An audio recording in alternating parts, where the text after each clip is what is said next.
Assalamualaikum warahmatullahi wabarakatuh. Kami dari kelompok 2 ingin mempresentasikan laporan keuangan konsolidasi sederhana yang beranggotakan dari Divya Nuridinda, Idelia Putri Aratanti, Ika Priyanti, Miss Luna Damayanti, dan Siti Indah Kurniasari. Baik, presentasi yang pertama ialah sebagai berikut.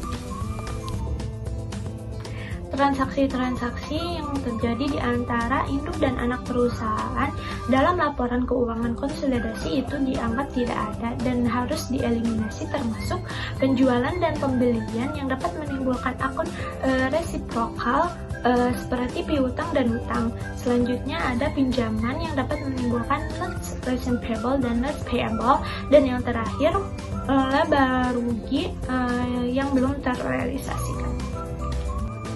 Transaksi interperusahaan dibagi menjadi dua, yaitu downstream atau hilir, yaitu induk kepada anak, dan yang terakhir ada upstream atau hilir, yaitu anak kepada induk. Selanjutnya ada jenis transaksi. Transaksi antar perusahaan yang umumnya ada 3. Yang pertama, ada penjualan obligasi, bisa dari induk ke anak atau sebaliknya. Yang kedua, ada penjualan persediaan atau inventory, dan bisa juga masih yang belum terjual. Yang ketiga, ada penjualan aset tetap, misalnya itu ada tanah atau mesin. Selanjutnya, obligasi induk dibeli anak atau cost method, yaitu misalnya induk perusahaan menerbitkan obligasi, lalu dibeli oleh anak perusahaan. Dalam laporan konsolidasi, obligasi itu dianggap sudah lunas. Ini disebut constructive retirement. Jurnal eliminasinya akan menghapus bonds payable, investment in bond, interest income, serta expenses, dan jika ada selisih nilai itu akan dicatat sebagai gain atau loss. Selanjutnya, obligasi induk yang dibeli anak, metode ekuitas. Jika menggunakan metode ekuitas, jurnal tahun kedua berbeda dengan jurnal tahun pertama. Jurnal eliminasinya akan menghapus bonds payable, investment in bond, interest, income, serta expense. Jika ada selisih nilai, itu dicatat sebagai gain atau loss. Selanjutnya, cost and equity method. Transaksi upstream pada tahun berjalan tidak jauh berbeda dengan jurnal eliminasi yang dibuat pada transaksi downstream. Gain atau loss ditangguhkan. Jurnal untuk tahun berikutnya berbeda dengan metode pencatatannya. Jurnal eliminasinya akan menghapus yang pertama bonds payable, yang kedua investment in bond, yang ketiga interest income serta expense. Jika ada selisih nilai, itu akan dicatat sebagai gain atau loss. Selanjutnya yaitu transaksi persediaan barang dagang. Eliminasi profit belum direalisasikan dalam persediaan akhir dan realisasi profit ditangguhkan dari tahun sebelumnya. Kemudian, contoh penjualan persediaan. Jika perusahaan induk menjual barang ke anak perusahaan, namun barangnya belum dijual lagi ke pihak luar, maka laba dari transaksi itu belum nyata. Hal ini disebut unrealized profit.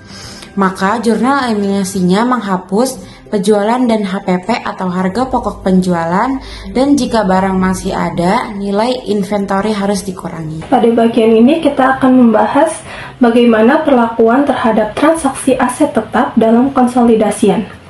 Di sini ada 2, yaitu untuk tanah dan untuk aset depresiasi. Yang pertama ada untuk tanah, hanya transfer kepemilikan dan mengeliminasi laba atau rugi.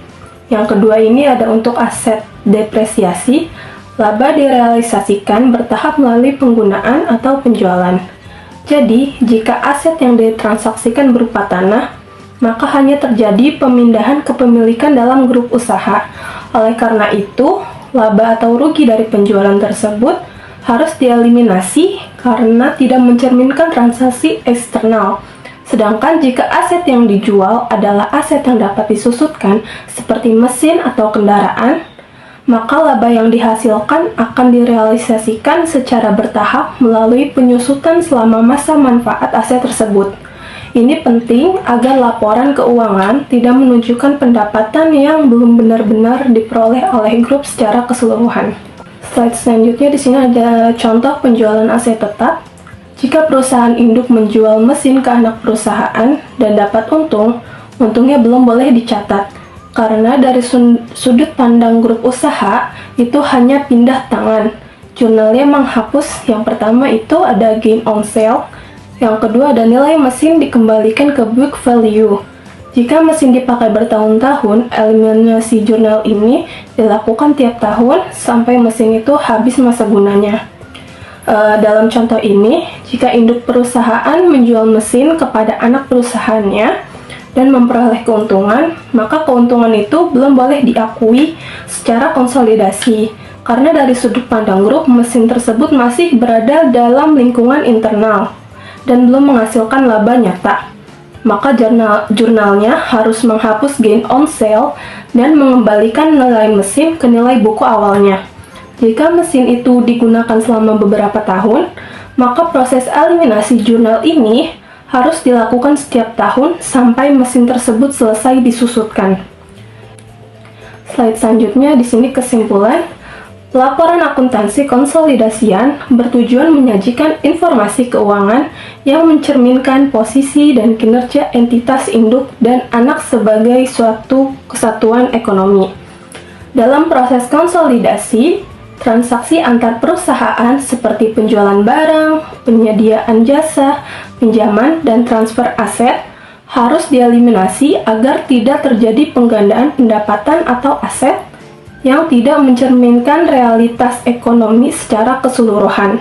Ini bertujuan agar laporan keuangan grup tidak menyajikan angka yang menyesatkan. Baik, cukup sekian presentasi dari kami. Kurang lebihnya mohon maaf. Wassalamualaikum warahmatullahi wabarakatuh.